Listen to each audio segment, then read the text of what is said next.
नमः ओम नमस्ते नमः ओम नमस्ते नमः ओम नमः ओम नमः ओम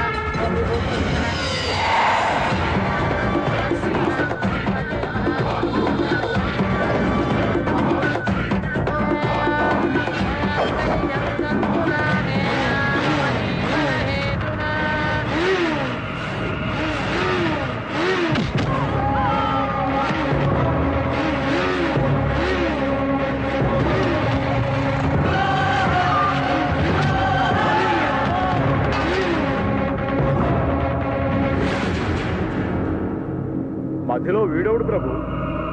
వాడు పెళ్లి చేసుకున్నా చస్తుంది, వీడు పెళ్లి చేసుకున్నా చస్తుంది.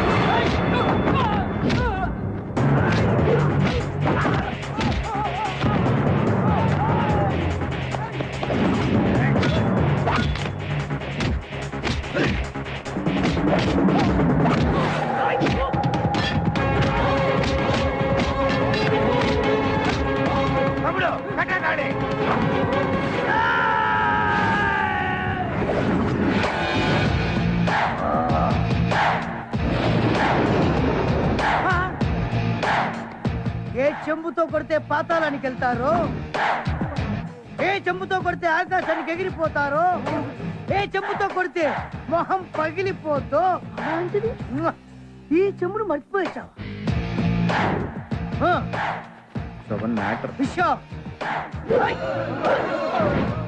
కాదు నాన్న మాట మాట్లాడు. నీ పెళ్లి నేను చేస్తాను రా. ఇవ్వరా తాళి, కట్రా వెళ్ళి వెళ్ళు.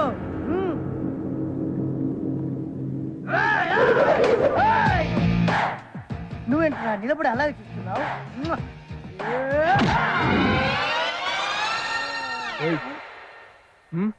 ఇంకా ఇక్కడ ఉన్నావేంట్రా నువ్వు?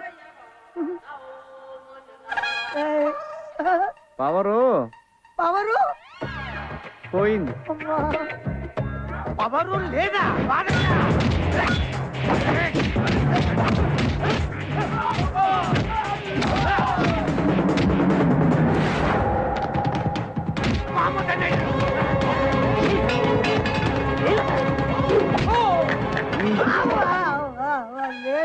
సోన్ బాబు చెంబయ్యా.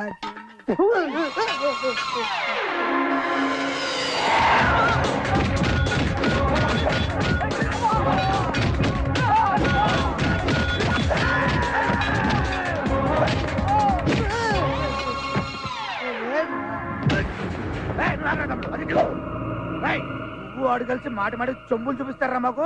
నువ్వు గోల్కొండ గోనపట్టి చార్మినార్ సిట్టి గుట్టి ఎస్ఐ రాజా జనక జనక జనక ఎస్ఐ రాజా జనక జనక జనక జనక జనక జనక జనక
తాళి కడుతున్నాడు.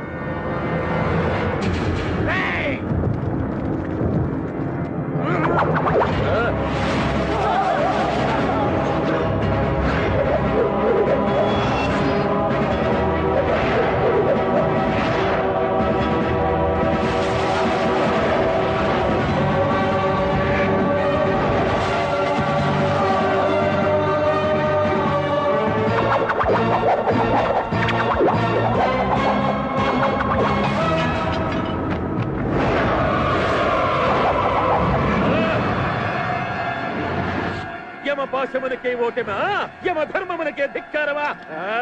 ఏమిటి విపరీత పరిస్థితి? ఈమె కాయువు తీరలేదా, లేక మేము భ్రమించుచుంటిమా? దేవదేవా,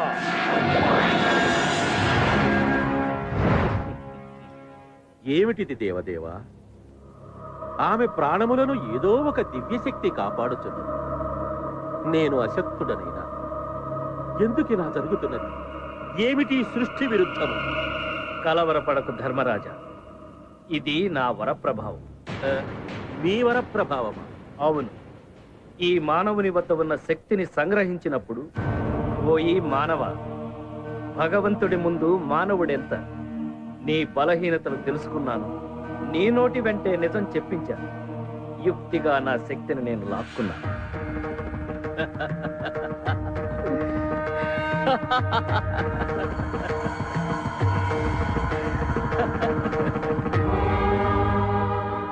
ఏమి మతి భ్రమించినదా? మీ యుక్తితో నా శక్తిని లాక్కోలేదు స్వామి. అమ్మ మీద నాకున్న ప్రేమ. నా చెయ్యి మీ తల మీద పెట్టినప్పుడు మీ నుదుటిరా చదవడానికి ప్రయత్నించాను. నాకేమీ కనిపించలేదు. నాకప్పుడే తెలుసు, నా ఎదురుగా ఉన్నది అమ్మ కాదు, బ్రహ్మని. అమ్మను చూస్తూ అబద్ధం చెప్పలేకపోయానయ్యా. అబద్ధం చెప్పానా అమ్మ చనిపోతుంది, నిజం చెప్పానా ప్రియురాలు మరణిస్తుంది. గొప్ప పరీక్ష పెట్టావయ్యా దేవదేవ. నిజం చెప్తే శక్తి పోద్దని తెలుసు, అయినా చెప్పాను. కానీ సాక్షాత్తు బ్రహ్మయ్యే మోసం చేస్తే చాలా బాధగా ఉందయ్యా. నాకు మీకన్నా, మీరిచ్చిన శక్తి కన్నా, నా ప్రియురాలి కన్నా మా అమ్మే ఎక్కువయ్యా. అమ్మా, బలిరా మానవ, నా మనస్సు దోచుకున్నా. నీకు మరో వరం ప్రసాదిస్తాను, కోరుకు. అది నీ ప్రియురాలు ప్రాణము తప్ప. అయితే నిండు నూరేళ్లు పిల్లా పాపలతో చల్లగా ఉండేట్టు దీవించుకోండి. తథాస్తు. థ్యాంక్ యూ స్వామి. ఇప్పుడు నా శ్వేత నేను పెళ్లి చేసుకుంటాను. పిచ్చివాడ, పెళ్ళైతే ఆమె మరణిస్తుందిరా. సాక్షాత్తు సృష్టికర్తే వరం ఇచ్చాడు, నాకేమవుతుందయ్యా? ఆ విధముగా ఈ మానవుని సత్ప్రవర్తనకు మెచ్చి నేను ఇచ్చిన వరప్రభావమే ఇది. ఎంత పని చేసితిరి దేవదేవ. మానవుల కట్లు వరము ప్రసాదించుట తగునా స్వామి? మరచితివా యమధర్మరాజా, నీవు సతీ సావిత్రికి వరమివ్వలేదా? శివుడు భస్మాసురుడికి వరం ప్రసాదించలేదా? నేను వరమిచ్చిన మాత్రము విధి వైపరీత్యం ఎట్లగును? అంతేగాక సరస్వతిపై కోపముతో తొందరపడి నేను రాసిన తలరాతను ఈ విధముగా మార్చినాను. ఓ, మన్నించండి స్వామి. మరి తక్షణ కర్తవ్యము మనస్ఫూర్తిగా వాళ్ళను ఆశీర్వదించడమే. నిండు నూరేళ్లు పిల్లా పాపలతో హాయిగా జీవించండి.